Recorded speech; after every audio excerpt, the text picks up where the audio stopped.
Welcome back on Guard Army. Today I am going to be going over a old deck that gets one new trick, I should say. It's almost the same as it was last format, but it gains Prime Catcher, which is a really good tool for this deck. This deck is, as you can plainly see, Entei Valiant. The idea behind Entei Valiant is that Entei is the main attacker, and you can set it up in a single turn by going Magma Basin Attach and swing with Burning Rondo. Its ability Fleet-Footed lets you draw a card if it's your active Pokemon, so it's a little bit of a draw engine as well. And we've got Iron Valiant to boost up our damage a bit. Tachyon Bits, when it comes up to the active, can ping anywhere on the board for 20 damage, and you can do this once for each of the Valiants that comes up to the active. So obviously we play a lot of switching effects to move around, and then Burning Rondo does more damage based on more bench Pokemon we have, so we fill up our bench, ping around the board, fix math, and take big KOs. And in the late game, you can swing with Radiant Charizard. So we've got 4 Iron Valiant EX, 3 Entei V as the main attacker of our deck, 1 Radiant Charizard for the late game. This can also be used in the mid game, so once one of our Enteis goes down, if we went Attach or Magma Basin to it anytime before that, we can also go Attach Magma Basin again in order to swing for Combustion Blast while they've only taken 2 prize cards, or try and force them to take 3 and then go Magma Basin Attach and swing for 2. I've had to do that a ton of times in playing this deck, and it's such a good way to take some knockouts, because with 2 Valiant Pings, you can Radiant Charizard Combustion Blast for 290 for some big knockouts, which I love. The Moltres is really good for those Evolution decks or other one-prize builds, because this can trade super easily into things. For example, against Zard, if they've got like Pidgey Charmander, you can ping down the Pidgey or the Charmander if they're both at 60 HP with the Valiants, and then swing with Inferno Wings for 90. This is a very easy way to take 2 knockouts on turn 1 and put your opponent behind by a little bit. Especially when it's Zard and they have to like set up more attackers after that.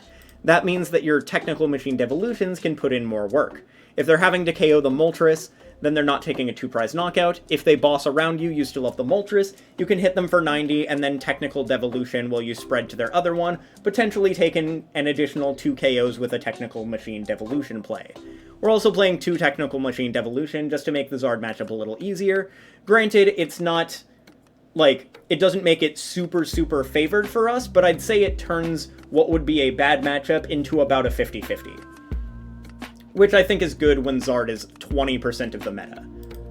Then we've got Squawkabilly EX with Squawk and Seize. We can discard our hand and draw 6 cards. We can only use it on the first turn of the game, and you can only use 1. You can't use multiple Squawk and Seizes in a single turn. This is great for being able to get set up, get all of our pieces going second for the ability to Burning Rondo on turn 1. It can also be good for being able to potentially get turn 1 donks with your Valiants. For example, if you start Valiant, you Nest Ball for Squawk, pivot Valiant, Squawk, draw 6, pivot, Valiant, ping, KO. You could potentially take a turn 1 donk going first with this.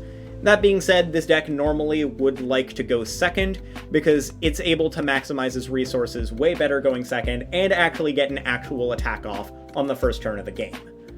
We also have a Mew EX. This is great against late game Ionos or Roxannes, as well as being a free retreat pivot without needing to have the Future Booster Energy Capsule attached. Then we also have 4 Professor's Research.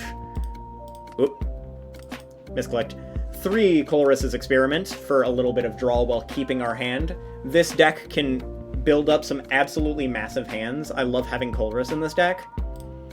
1 Iono, 1 Arven, and 1 Boss. I've considered playing a PAL pad. We could theoretically cut a Colress and play a PAL pad, so we can get used to or reuse an Iono, Arven, or Boss.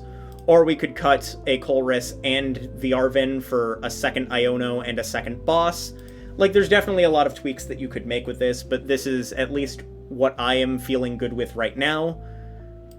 After the supporters, we have 4 Nest Balls, 3 Ultra Balls, 2 Techno Radars, and a Hisuian Heavy Ball. This allows us to find, like, all of our Pokemon throughout the game. The 4 Nest Balls grab any of the cards in our deck because they're all basics.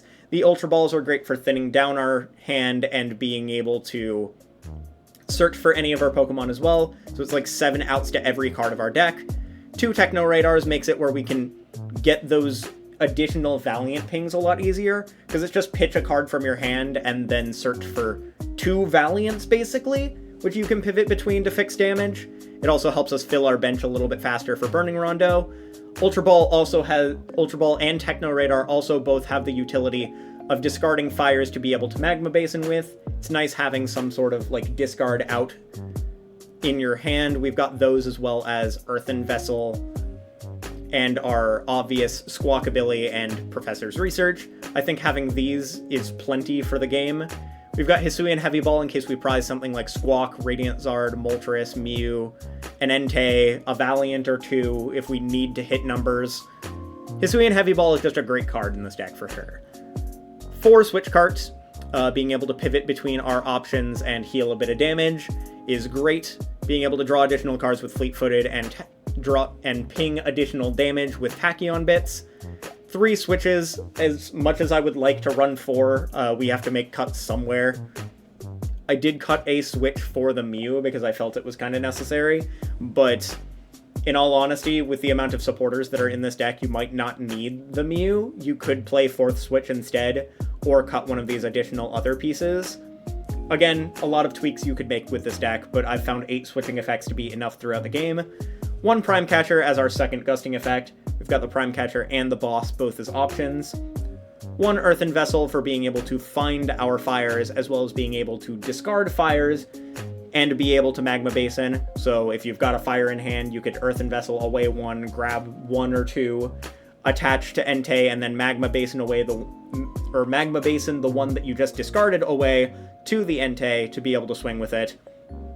We've got a Lost Vacuum because it's great for being able to remove pesky tools such as Hero's Cape, Maximum Belt, Choice Belt, Forest Seal Stone, Bravery Charm, etc. Like, Lost Vacuum is a great card. It's also good for being able to remove pesky stadiums such as League Headquarters. Although we do have 4 Magma Basins, we've got a lot of stadium bumps. Then we've got 1 Super Rod for being able to reuse our Pokemon throughout the game. Say we have to pitch too many of a specific Pokemon throughout the game because we want to dig for a specific card. Super Rod can allow us to get back the things we pitched if we need them later in the game. We've got 2 Future Booster Energy Capsules as pivot options for the Iron Valiant EX. 2 Technical Machine Devolutions because it helps against those evolution matchups. Not just Zard, but Zard is the main reason why we play double Devo-TM. We could also play against something like Arctina, other Arc decks, Lugia. We could hit something for enough to put them into the range where they would be KO'd if they're devolved, devolve them, and then take a 2-prize knockout. Then we've got a Forest Seal Stone. With the Entei V, you can search your deck for any 1 card. Great for being able to grab the specific pieces we need to fix math. Especially good for being able to grab, like, Switch Effect for Tachyon bits, grab the Magma Basin that we need for the additional energy that we need, or grab any other piece that we need throughout the game. Then we've got the 1 Bravery Charm. This helps to fix math a lot. There's a ton of things that just are able to hit that either 220 or 230 knockout super easily, and the reason I say 220 is because after Magma Basin will be down to 210, so they would be hitting that knockout otherwise. The Bravery Charm definitely helps us to make up for some of the damage that's coming onto our field with Magma Basin, as well as Switch Cart, but sometimes we won't be able to Switch Cart immediately. We'll have to go Magma Basin, attach, promote the Entei. This allows us to live a turn from that, maybe force them to boss around it, and then we can Switch Cart off the damage later. I just think that it's great having the option to be able to boost up your health in a meta that is pretty reliably hitting those 210, 220, or 230 knockouts. Then we've got 4 Magma Basin, great stadium bump, and also one of the best stadiums in the entire game. This is a stadium that literally accelerates energy. Don't need to play a supporter to accelerate energy, just slap down one of these, accelerate to your bench, attach, and you're good to go. Then we've got 6 fires. This has been plenty of fires to be able to set up our Enteis consistently throughout the game. And then 2 Jet Energy as 2 additional switching effects, so we basically have 10 switching effects in total. This is the main reason why I cut a switch, is because we literally have 4 Switch Cart, 3 Switch, 2 Jet Energy, and a Prime Catcher, hitting that 10 number that I like to hit with relevant cards in a deck. Anyway, I hope you all enjoy this deck. Let me know what you think. I think this deck is actually insane into this format, and it's insane to me that not many people are playing it. I am probably going to bring this to a cup next weekend and see how I do, but it's been a ton of fun, so I hope you guys enjoy it too. In the comment section below, feel free to let me know any lists that you are looking forward to from the upcoming Twilight Masquerade set, because I am going to start jumping into deck profiles for that very soon. So, hope you all have a great rest of your day or night, and I will catch you all later.